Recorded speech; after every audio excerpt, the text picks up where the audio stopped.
Okay, are you listening? This is the right time for you to say thank you for your teachers for teaching and guiding you in the right path. Never give up sa inyong pagkapasalawayon. Okay? Saying thank you is enough for us.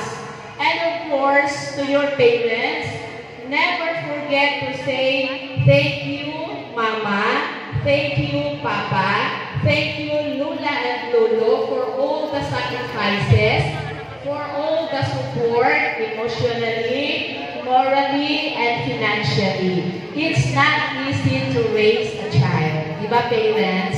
So, all the sacrifices, nagihimo na to, both parents and the teachers, this is it now. You have to receive now the awards na bagay sa inyong mga anak. That awards not only for your children, but of course for your parents. Okay?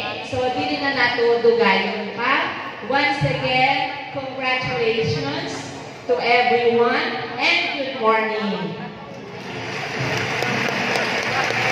Thank you so much, Ma'am Ellen P. Aguado. Moving forward, we will now proceed to the highlight of today's ceremony, the warnings of medals. So, students, please prepare. To assist us